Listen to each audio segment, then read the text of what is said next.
سلام بیننده عزیز، امیدوارم که در کمال عافیت به سر میبرید. برنامه نویدی بامدادی است که با تازه ترین خبرهای تاجیکستان و جهان از استودیوی دوشنبهگی رادیوی آزادی تقدیم شما می شود. من مولا رجب یوسفی دوام 10 دقیقه دیگر در خدمت شما خواهم بود. امروز 25 اوگوست است و ساعت در دوشنبه 11. سرخط خبرها: تاجیکستان و قرقیزستان در مورد مرز سند نو امضا کردند. حبیب نورمگامدوف از مردم افغانستان بخشش پرسید و روسیه گفت که نیروهای آمریکایی را در آسیا مرکزی دیدن نمی‌خواهد.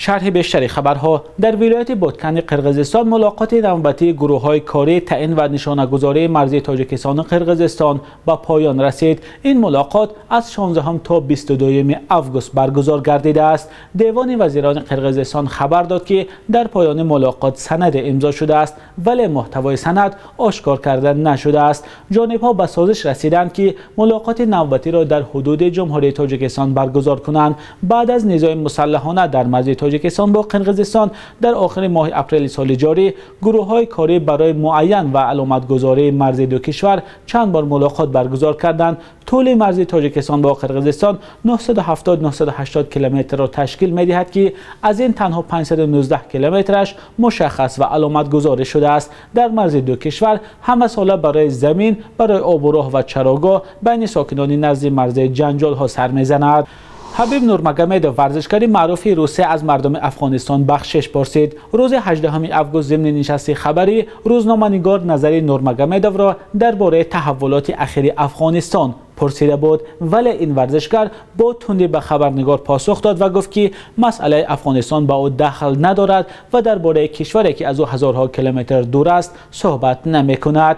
این نظر حبیب نورمگامدوف واکنش های تند را در شبکه‌های اجتماعی به میان آورد و بسیاری ها ورزشکار را برای چنین اظهار نظرش درباره افغانستان تنقید کردند. در پی انتقاد زیاد، حبیب نورمگامدوف روز 23 اوگوست از مردم افغانستان بخشش پرسید و گفت که او را نادرست فهمیدند. واکنش من در آن بود که نمیخواستم به سیاست آلوده باشم، نمیخواستم حالتهای سیاسی را شرح دهم، گفت ورزشکار.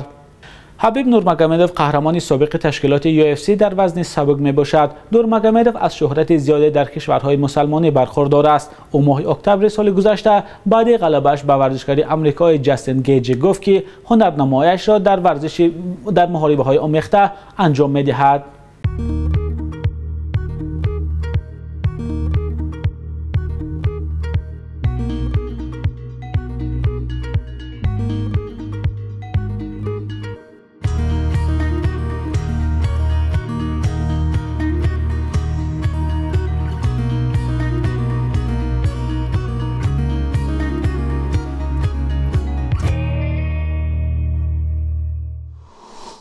ضمناً با تصرف افغانستان از سوی طالبان نگرانی ها از وضع این کشور بیشتر می شود. حامیان حقوق می گویند که با وجود وعده های زیاد گروه طالبان به نقض حقوق بشر دست داده است. عبدالله اشرف در گزارشش از نگرانی سازمان ملل متحد درباره افغانستان می گوید.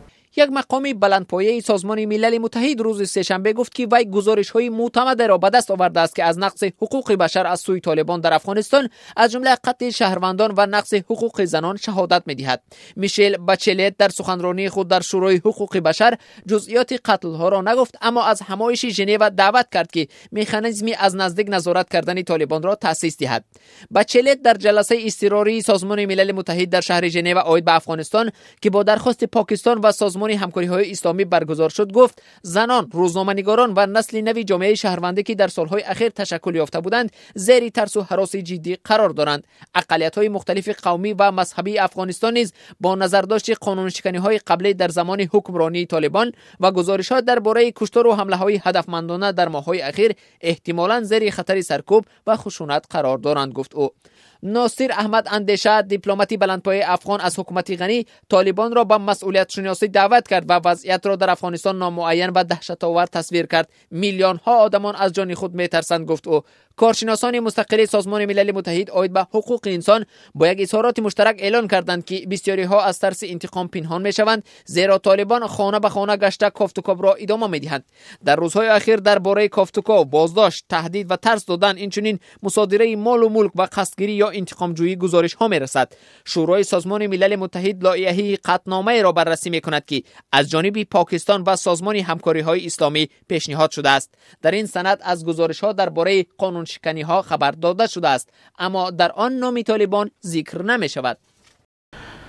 سرگئی لاوروف وزیر کارهای خارجه روسیه گفت مسکو نمیخواهد که نیروهای آمریکا را در خاک آسیای مرکزی ببیند، چون به گفته او منطقه را تحت خطر حمله ها قرار داده میتواند. لاوروف روز 24 آگوست در شهر بوداپشت پایتخت مجارستان یا ونگریا با وزیر کارهای خارجه این کشور پیتر سیارتو دیدار و ملاقات داشت. او بعد از این در نشست خبری گفت که روسیه با کشورهای آسیای مرکزی بر اساس سازش‌های امنیتی فضای مشترک دارد. این منصبدار روسیه افزود پیشنهاد واشنگتن برای در منطقه جایگیر کردن پناهندگان افغانستان ثبات منطقه را به هم میزند. در خاک آسیای مرکزی جای دادن نیروهای آمریکا بلافاصله آنها را مورد هدف قرار میدهد. شرح داد سرگئی لاوروف. وزیر کارهای خارجه روسیه تاکید کرد که روسیه در کنار چین، آمریکا و پاکستان آماده است که در جریان حل بحران جاری افغانستان اشتراک کند که با اشغال شدن کابل و اکثر مناطق افغانستان از جانب طالبان در یک حالت بحران قرار دارد. لاوروف گفت قرار است وضع افغانستان میانه های ماه سپتامبر امسال در جلسه سران کشورهای عضو سازمان همکاری های شانگهای و سازمان پیمان امنیتی دست جمعی بررسی شود. با عضویت سازمان همکاری های شانگهای چین، روسیه، قزاقستان، قرقیزستان، تاجیکستان، ازبکستان، هندوستان و پاکستان شامل می شوند. افغانستان سال 2012 به این سازمان به حیث ناظر داخل شد.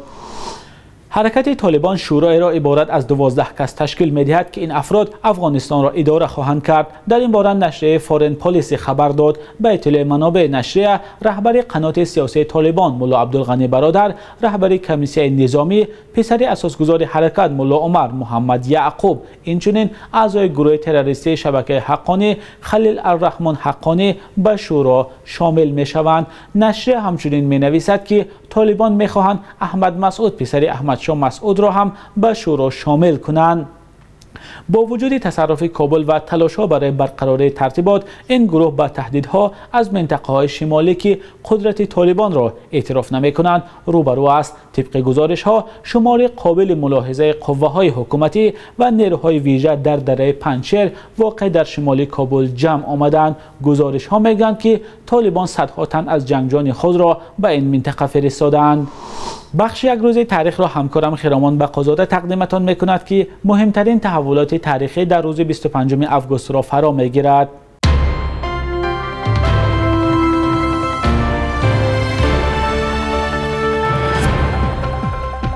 25 آگوست سال 2010 در یک دعوتش پرزیدنت امامعلی رحمان از میل دانش آموزان تاجیک به افکار و رویه‌های به گفته او خطرناک دینی اظهار نگرانی کرد و خواستار بازگشت آنها از خارجه شد. بنابر برنامه ویژه بازگردان دانشجویان از مؤسسه‌های اسلامی کشورهای آسیا و خاورمیانه که چند سال ادامه کرد، تقریباً 6000 نفر به تاجیکستان برگشت. اکثر آنها بعداً با بیکاری و بی‌مکتبی روبرو شدند. 25 آگوست سال 2015 دو عروس یک خاندان در قبادیان برای کشتار وحشیانه و بی‌مثل خوشدامن خود به 22 و 21 سال زندان محکوم شدند. قتل و سوختار جسد و نیم سال پنهان داشتن این حادثه همچون وحشانیت بی‌نظیر ارزیابی شد. عروس‌های محکوم شده خوشدامن خود را در اذیت‌های روانی و خشونت خانوادگی ایبدار کردند. 25 آگوست سال 2018 حکومت تاجیکستان قرار کرد که بلندی سنگی مزار نباید از 1 متر و برش از 50 سانتی متر بیشتر باشد. برخی این دستور را برای پیشگیری از تلاش خودنمایی صاحبان میت در گورستان‌ها مهم دانستند. برخی دیگر گفتند این تلاش دیگری برای پیشگیری از گسترش فعالیت‌های دینی مردم است. گفته میشد بحث از تلاش بنیاد مقبره برای یک عالم دین آغاز یافته است. همچنین ثروتمند در قبرستان دخمه خانوادگی ساخته است. بانک ملی تاجیکستان ارزش سامانه را نسبت به اسعار خارجی برای امروز 25 آگوست چنین اعلان کرده است: